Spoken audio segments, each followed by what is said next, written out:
I didn't notice it all at once. It wasn't some movie moment where everything clicks and the world shifts. It was smaller than that, quieter, the kind of thing you only catch if you're already paying attention. It started with the way Nathan looked at me when he thought I wasn't looking. We worked in the same building, different teams, same floor. I'd known him for over a year, coffee breaks, shared elevators, polite small talk that never crossed any obvious lines. He was easy to be around in that calm, grounded way. Not flirty, not cold, just steady. And that was the problem. Steady people don't usually look at you like that. The first time I caught it, I brushed it off. I was leaning against the counter in the break room, scrolling through my phone while the coffee machine groaned behind me. I glanced up, randomly, and there he was standing by the sink, watching me. Not staring, watching. His expression shifted the second our eyes met. Neutral, polite, a quick nod before he turned back to his mug like nothing had happened. I told myself I imagined the rest. But then it happened again, and again. Sometimes it was reflected in the dark glass of a conference room door. Sometimes it was in the elevator mirror, that half second where his eyes were already on me before I turned my head. Always the same pattern, focused, almost thoughtful, then gone. I started noticing other things once my brain latched onto it. The way he stood a little closer to me than he needed to. How he paused before answering my questions, like he was choosing his words carefully. How his voice dropped just a bit when he said my name. None of it was enough to mean anything on its own. That was the dangerous part. I've been wrong before. I know how easily hope can disguise itself as intuition. So I did what I always do. I rationalized. Nathan was friendly, observant. Maybe I reminded him of someone. Maybe I was projecting because I hadn't dated anyone in months and my brain was bored. Still, I caught myself adjusting my posture when I knew he was nearby. Fixing my shirt, standing a little straighter. I hated that part, the way my body reacted before my mind could shut it down. One afternoon, we ended up alone in the copy room. Just the two of us and the low mechanical hum filling the space. I felt it before I saw it, that familiar awareness, like being gently leaned into. When I turned, he was already looking at me. This time, he didn't look away right away. There was a beat. One full, undeniable second where his expression didn't soften or retreat. His eyes flicked to my mouth, then back up again, like he realized too late what he was doing. He said, clearing his throat. The printer's jammed again. Yeah, I replied too quickly. It always is. Our shoulders brushed as we reached for the tray at the same time. The contact was brief, accidental, but it sent something sharp and confusing straight through my chest. After that, I couldn't unsee it. The looks became heavier, less accidental, still subtle, still safe, but no longer deniable. And the more I noticed them, the more I started questioning myself. Was I reading into it because I wanted to? Or was I avoiding the truth because it scared me? The breaking point came on a Tuesday evening, long after most people had left. The office lights were dimmed, the city outside washed in orange and blue. I was packing up my bag when I felt that familiar pull again. I didn't turn right away. In the reflection of the window, I saw him standing behind me, watching, not with surprise this time, not with distraction, with intention. When I finally turned, he didn't pretend, didn't look away. He just held my gaze, something unspoken and fragile hanging between us. For a moment, neither of us moved. And that's when I understood it wasn't an illusion anymore. It never really had been. I'd just been safer pretending it was. The realization didn't rush in. It settled, quiet, heavy. Whatever this was, it was real. And now that I'd seen it clearly, I knew I wouldn't be able to unsee it again. After that night, things didn't snap into clarity. They blurred. Nathan didn't suddenly confess anything. I didn't either. We both went back to work the next day like normal, which somehow felt harder than if something dramatic had happened. The same desks, the same coffee machine, the same polite hellos that now carried too much weight. But the looks changed. They weren't accidental anymore. They were careful. He still watched me, but now there was restraint in it, like he was actively holding himself back. And I found myself doing the same thing, checking reflections, sensing his presence before I saw him, pretending not to notice when every part of me did. I told myself this was where it would stop. A mutual awareness, unspoken and contained. Adults do that all the time. Feel something and let it pass. Except feelings don't really work like that. A few days later, we ended up paired for a late project review. Just us, after hours again. The office was quiet enough that every small sound felt amplified, keys tapping, chairs shifting, the hum of the air system overhead. We sat across from each other at the conference table, laptops open, pretending to focus. Pretending badly. At some point, I laughed at something. He said nothing special, just a dry comment about the system being held together by duct tape and optimism. But the laugh lingered too long, and when it faded, the silence that followed felt intentional. Nathan leaned back slightly, studying me. Not hiding it this time. "You've been distracted lately," he said. It wasn't an accusation, just an observation. Calm, measured. Very him. I swallowed. "Have I?" He nodded once. "Yeah." I wasn't sure if I should mention it. There it was, the opening. Not a confession. Not even a question. Just enough space for something honest to slip through. I could have shut it down. Made a joke. Changed the subject. Instead, I asked, "What did you think it was?" His eyes dropped briefly to the table, then back to me. "I thought maybe you were noticing things." My heart kicked hard enough that I felt it in my throat. "Like what?" I asked, already knowing. He didn't answer right away. He looked at me the same way he had that night, by the window, quiet, deliberate, like he was weighing consequences. "Like me," he said finally. The word landed between us, fragile and undeniable. I didn't say anything. Not because I didn't have something to say, but because saying it would make it real in a way I couldn't undo. He nodded slowly, as if my silence was answer enough. "Okay," he said, not relieved, not disappointed, just accepting. We went back to work after that. Actually finished the review. Even joked a little. It was surreal how normal it felt, like we just acknowledged the weather instead of something that had been pressing on my chest for weeks. When we packed up to leave, we walked to the elevators together. The doors opened, empty. We stepped inside, and for a moment, neither of us reached for a button. Nathan finally did, pressing the lobby, then letting his hand fall back to his side.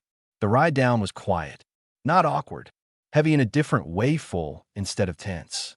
As the elevator slowed, he spoke again, softer this time.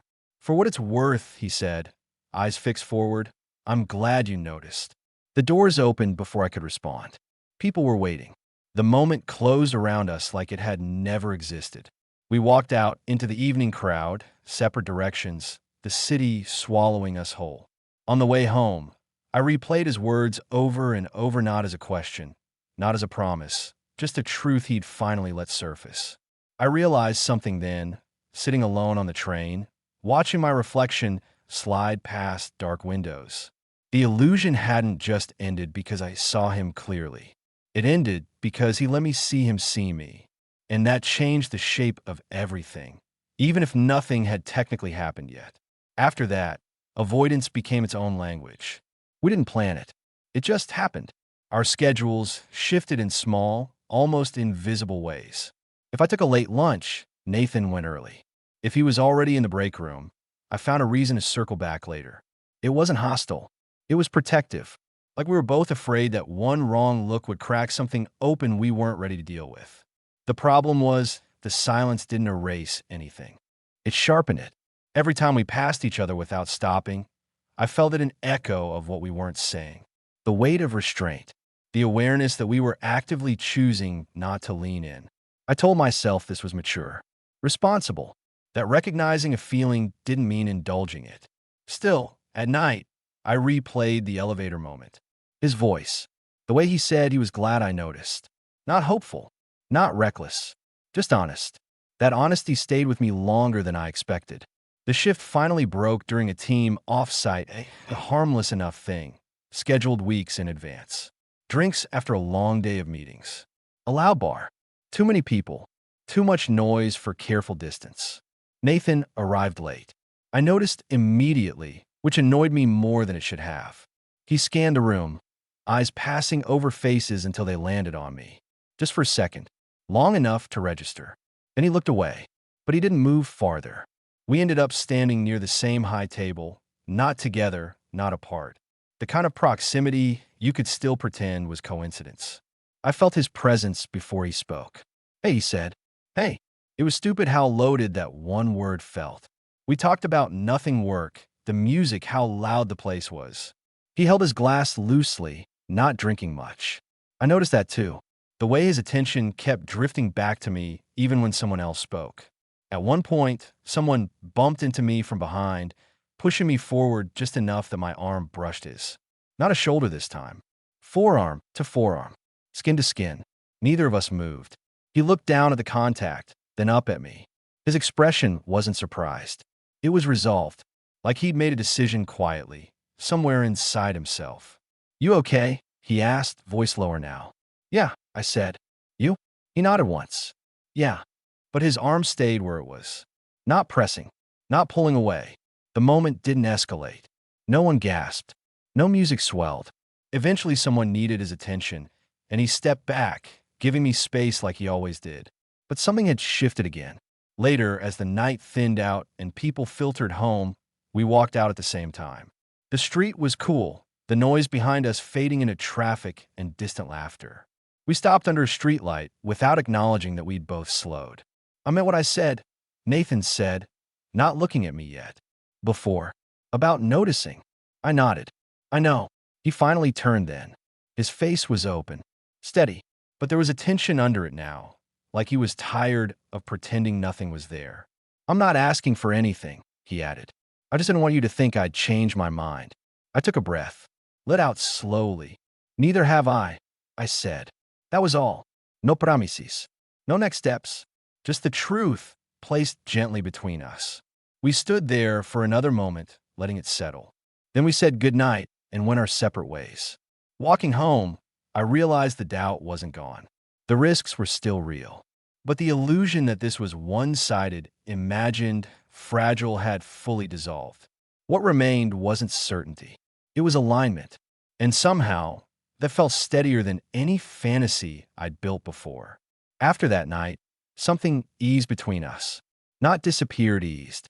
Like a knot that had been pulled tight for too long and finally loosened just enough to breathe. We stopped avoiding each other.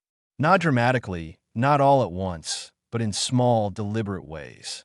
Sitting at the same table during meetings. Letting conversations linger instead of finding polite exits. What changed most wasn't what we did. It was how little effort it took to be near each other. One morning, I found him waiting for the elevator instead of taking the stairs like he usually did. He didn't comment on it, just nodded at me, that familiar calm expression in place. We rode down together, shoulders almost touching, silence settling comfortably between us. It struck me then how intentional he was. Nathan never rushed things. He noticed, considered, adjusted. Being seen by someone like that felt grounding in a way I hadn't expected. We started talking, more really talking. Not about us, not directly. About childhood memories, about bad dates. About the strange comfort of routine. He told me about a long relationship that ended quietly, without drama, just a mutual understanding that something had run its course. I told him about my habit of pulling back the moment things started to feel real. Neither of us commented on the symmetry. One evening, we walked out together again. No crowd this time, just the building emptying out around us, footsteps echoing faintly in the lobby. Outside, the air was cool and clean, the city slower than usual. I'm glad this doesn't feel weird, I said, surprising myself by saying it out loud. He smiled, not big, not relieved, just genuine. Me too. I was hoping for that. We stood there for a moment, neither of us reaching for our phones, neither in a hurry to leave. It would have been easy to push then, to ask the question that hovered just beneath the surface. But pushing had never been his way, and I was learning it didn't have to be mine either. Instead, we talked about nothing again, about a bakery opening down the street, about how the days were getting shorter, about how strange it felt that comfort could arrive so quietly. When we finally split off, I felt something unfamiliar settle in my chest, not anticipation, not anxiety. Trust, not an outcome. In the process, that night, lying in bed, I thought about all the times I'd mistaken intensity for connection. All the moments I'd chase certainty instead of paying attention to what was actually in front of me. What I felt with Nathan wasn't loud. It didn't demand. It didn't rush. It stayed. And somewhere in that steady presence, I realized I wasn't waiting for clarity anymore. I already had it. Not as a declaration, not as a defining moment, but as a quiet understanding forming day by day. Whatever came next didn't need to be forced. For the first time in a long while, that felt like more than enough. The first real shift happened on a Sunday. Not at work. Not in some charged, half-lit space where everything already felt loaded. Just a normal, unremarkable Sunday where the city moved slower and decisions felt less urgent. Nathan texted me mid-morning. Coffee? The place on 8th. No pressure. I stared at the screen longer than necessary. Not because I didn't want to go. Because I did, and wanting felt different now. Quieter. Less tangled with expectation. Yeah, I typed back. I'd like that. The cafe was half full when I arrived. Soft music. Steam hissing behind the counter. Nathan was already there, standing near the window with his hands wrapped around a paper cup like he needed the warmth. When he saw me, his face changed, instantly subtle, but unmistakable. That same look I'd learned to recognize. Recognition layered with relief. Hey, he said. Hey. It still carried weight. Just not fear anymore. We sat by the window, knees angled toward each other without either of us commenting on it. Sunlight cut across the table, catching the rim of his cup, the curve of his knuckles. I noticed stupid details, how he listened without interrupting, how he smiled with his whole face when something genuinely amused him. At one point, he paused mid-sentence studying me. You're quieter today, he said. Good quiet or bad quiet? He considered. Good. Present. That landed deeper than I expected. There was a moment small, but decisive when his hand shifted on the table and his fingers brushed mine. Not accidental. Not bold. Just there. An offering. I didn't pull away. Neither did he. No spark. No ruse. Just warmth and the strange steadiness of being exactly where you're supposed to be. We stayed like that longer than necessary, conversation trailing off naturally. When he finally withdrew his hand, it felt intentional in the same way, like he trusted it would return when it mattered. Walking out together, the air crisp around us, he slowed his pace to match mine. I'm not very good at guessing games, he said, eyes forward. I'm trying to do less of that. I smiled. Same. He nodded, satisfied. Good. We stopped at the corner where our routes split. This time, neither of us rushed the goodbye. I'm glad we did this, I said. So am I, he replied. Then, after a beat, we can do it again. If you want. I want, I said without hesitation. The smile he gave me then was different. Not restrained. Not careful. Relieved. That night, I lay awake longer than usual, but not from overthinking. I replayed the day, not for signs or meanings, but for texture, the sound of his voice, the warmth of his hand, the ease of shared silence. It struck me how far I'd come from those early weeks of doubt, how desperately I'd searched for certainty, for proof, for something undeniable. This was undeniable in a different way, not because it overwhelmed me, because it didn't. The illusion that clarity had to be dramatic finally fell away completely. What replaced it was something steadier, something built not on intensity, but on presence. And as sleep finally took me, I realized I wasn't bracing for what came next. I was open to it. After that Sunday, the rhythm between us settled into something quietly consistent. We didn't label it, didn't announce a shift, or joke about how things were officially something now. We just kept choosing each other's presence. Coffee turned into walks. Walks turned into dinners that stretched longer than planned because neither of us felt like being the first to leave. What surprised me most was how ordinary it all felt. Not dull-grounded. Like whatever we were building didn't need to prove itself through intensity. One evening, Nathan came over for the first time. My apartment wasn't anything special.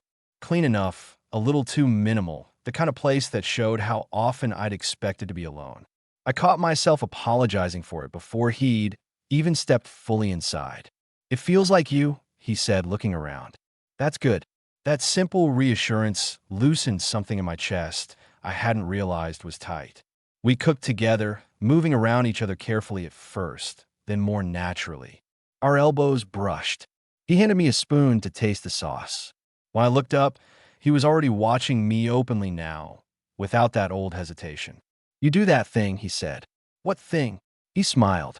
"You think before you react. Like you're making sure it's okay to enjoy something." I laughed softly. "Is it that obvious?" "To me," he said. "Yeah." After dinner, we sat on the couch, close enough that our legs touched. Not pressed together, just aligned. The TV played something neither of us was really watching. At some point, he shifted, turning slightly toward me.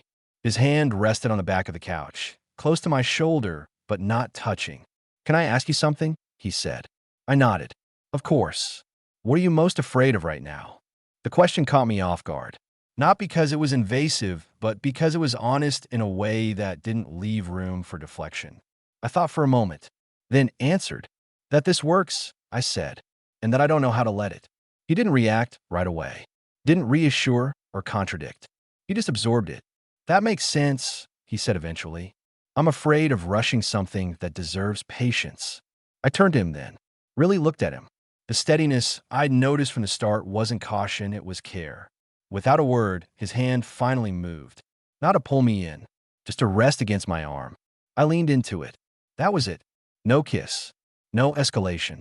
Just contact chosen, not stumbled into. Later, after he'd left and the apartment was quiet again, I stood by the window, city lights scattered below. I replayed the night not for hidden meaning, but for how it felt to be so clearly met where I was. The illusions I'd carried into this, the need for certainty, for intensity, for some defining moment had faded almost without my noticing. In their place was something sturdier. Trust built slowly.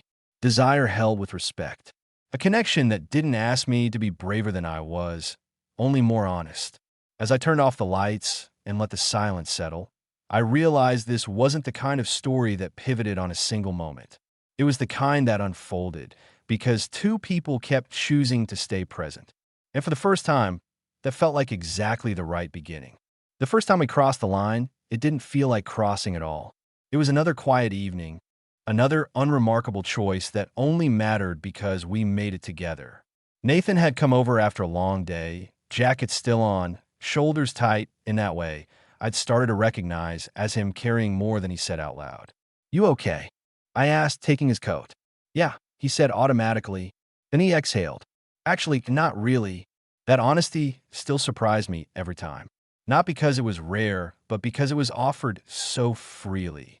We sat on the couch again, closer this time without negotiating the distance. His knee pressed lightly against mine, familiar now, grounding. He leaned forward, elbows on his thighs, hands loosely clasped. "I'm not confused," he said. "I just want to be careful with something that matters." I felt that land exactly where it needed to. "So do I," I replied. "Careful doesn't mean hesitant, though. At least not to me." He looked at me then. Really looked. Like he was checking that my words matched my body, my breath, my stillness. Slowly, he reached out not to pull me in, not to rush, but to cup my jaw, thumb resting just below my cheekbone. He waited, gave me time to move if I wanted to. I didn't. The kiss, when it came, was unhurried. Soft at first, like a question asked quietly enough to be answered honestly. His hand stayed where it was warm and steady, anchoring instead of claiming. I leaned into it, feeling the months of restraint settle into something real and present.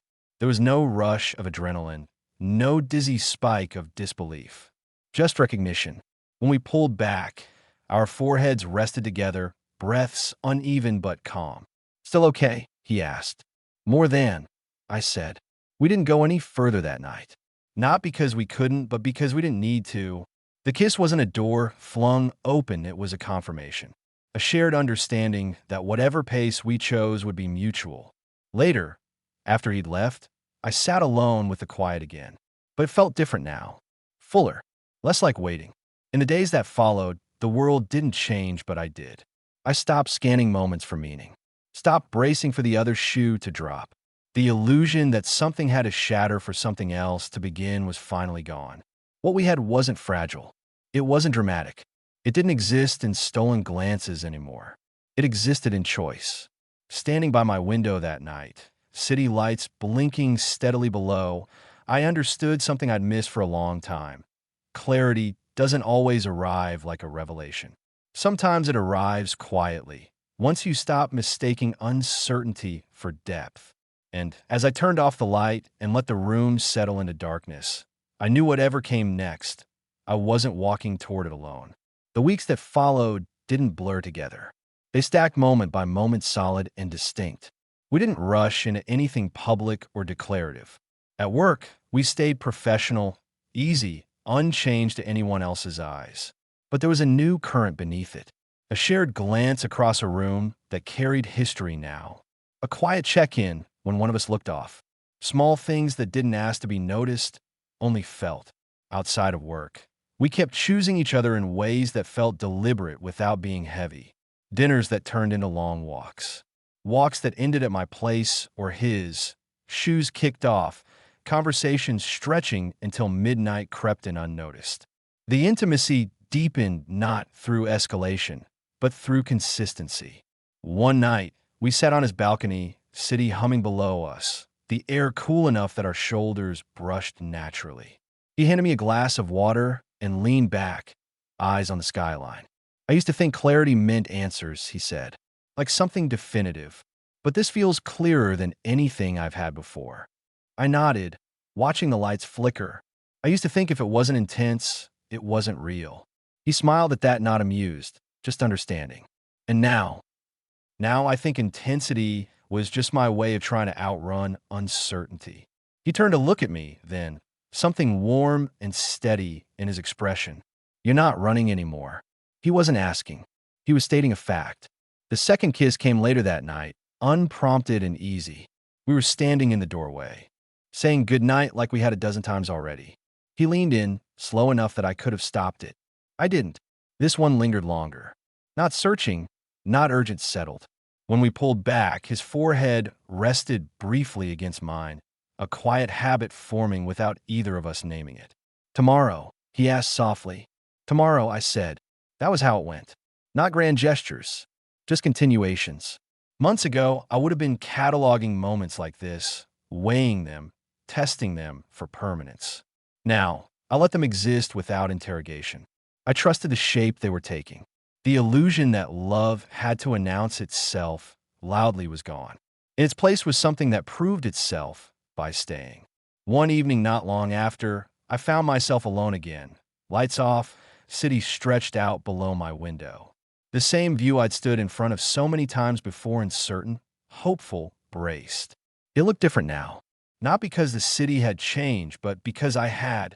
I thought about the beginning, the looks I wasn't sure were real, the doubts I tried to reason away, the moment I realized the illusion had ended not with a revelation, but with mutual recognition. What I'd learned wasn't just about him. It was about me. About how often I'd mistaken tension for truth, distance for safety. This, what we had, wasn't an illusion because it didn't require me to guess. It asked me to show up, to stay, to trust what was quietly offered. As I turned from the window and let the room fall into darkness, my phone buzzed softly in my hand. Made it home. Sleep well. I smiled to myself, a small, settled thing. For once, I wasn't wondering what this was. I was living inside it.